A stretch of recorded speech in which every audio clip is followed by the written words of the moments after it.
Hi, Yvonne. How are you today? I'm good. How are you doing? I'm fabulous. Well, I'm speaking to you from Toronto, where you actually, yes, where you shot this wonderful series. Did you have a good time here? I had a wonderful time. I really enjoyed Toronto. Good stuff. I understood that you even took part in our Women's March here, too. I did, yes. I didn't expect that many people to show up, but it was incredible to be there. Yeah. Yeah, I'm sure. Given the subject matter of your show, too, I think it even meant more to you to be there. Yeah, definitely. It wasn't something that I felt that I could sit out at all. The show has brought up so much, so much of my inner feminist out, I think. I can imagine. I can just imagine. Now, Yvonne, I mean, you're doing such an amazing job in this, but I have to ask you, I mean, The Handmaid's Tale was almost required reading here in Canada. Margaret Atwood is, of course, one of our best authors. And I wondered, had you read the book before, or had you known anything really about it before you took on the job? No, I read the first pilot script before I read the book, and this whole process has really been an introduction to Margaret Atwood and her book. I of course read the whole novel before we started shooting, but there's so much obviously in the book that we bring to life in the show. But there's slight differences with my character that we've added into the show. Yeah, definitely. She's definitely older in the book, but I have to tell you that, I want to talk to you a little bit about Serena Joy because even though she is the way she is and what we see, and what we will find out a little bit more about her as the weeks go on, but I kind of feel a wee bit sorry for her. Do you? Or did you? You know, I did. It's really hard because I judge her a lot. You know, from where I'm sitting, which is very hard to Yeah. switch off as I'm trying to humanize her. But I did have to sort of step back and peel away all those layers and really figure her heart out. I really wanted to humanize her, and she's not necessarily humanized in the book. And Yeah. I wanted to have people. Feel conflicted about her, you know, they want to hate her, but they can't. So Yeah. Yeah. Yeah, it's very, very difficult. And also in the book, she's a lot older. So I'm wondering if that made the dynamic between you and Elizabeth Moss any different, or if you think it helped the characters to have you more closer in age.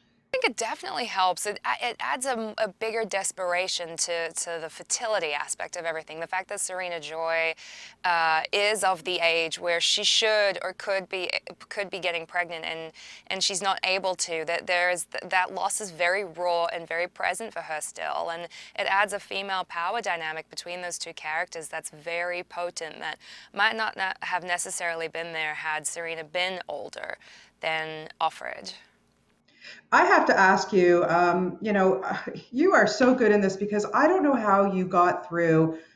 Well, many of the scenes, I haven't seen the whole series yet. I'm enjoying it week by week. I don't want to even move ahead. I even have them, and I can't because I'm savoring this so much. I'm loving it. But I don't know how you're getting through these scenes. Like, it had to have been so difficult for you after you do, I just don't know. Yvonne, was it hard for you to cut, just to wrap this up and leave this character behind? Yeah, I found it very hard to leave at home.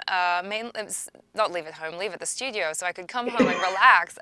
She Yeah. sort of always stayed with me because it always felt like such a puzzle to try and put her together and figure out her what really drives this woman. And you know, I don't relate to her brutality and how she treats people, especially Offred, and that was one of the hardest things to sort of not have that empathy in those scenes when she was being so brutal. So yeah, I spent a lot of time outdoors to try and switch off. Yes, I understand that you got to see a little bit of Canada, but I know it was very cold here when you shot, though. Sorry about that. I got on a plane. I went to Nova Scotia. I did the Cabot Trail. I did some exploring. I really love Canada. Yes, it's a beautiful country. I admit it. I love living here. And working with somebody like Joseph Fiennes too, because he's in a very difficult position too. But working with him must have been fun too. It was fun. Yeah, I was reminiscing about my inner my inner teenager who used to watch, Shakespeare in Love and Yeah. Yes.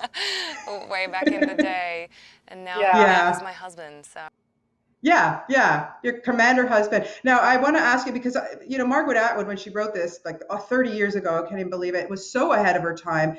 And when you look at what's going on in this show right now, it is unfortunately very prevalent, very relevant. Do you agree with that?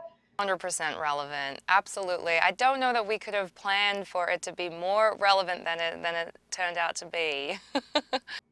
Well, yeah, because when you started shooting, they had it. The election was on, and then after, it's just oh my goodness, the coincidences were kind of creepy. I think. It's very scary. I mean, even just the Women's March, like you were talking about earlier, just those scenes from the flashbacks in the Handmaids, they don't really seem like flashbacks. They seem like stuff that we're living through and seeing on the news daily. Yeah, yeah. Now, Yvonne, I have to tell you that I was a huge, huge fan of Chuck. I mean, seriously, when it went off the air, I cried. Like honestly, it's so sad. I have to. I mean, you and Zachary, the whole cast, so great. Are we going to see a reunion? I mean, what's going on? Because I can't take it. I need more of you people. Oh, I have no idea. That's not up to me. I feel like we need to call Josh Schwartz and ask him that question, the creator. Yeah. I mean, just it was such a fun show. It looked like you had so much fun making that We had show. a lot of fun, and we definitely became family. So it's yeah, it's a good memory. Yeah, good stuff. Well, like I say, congratulations on your role in The Handmaid's Tale. You are just outstanding, outstanding in this. And honestly, you need a nice light-hearted comedy next, I think. You're gonna look for one of those? Yeah, Serena Joy, she's good for you. I think maybe an Emmy would be good for this role. You were so outstanding in it. Congratulations, and I hope we'll see you back in Toronto soon. We'd love to have you back here.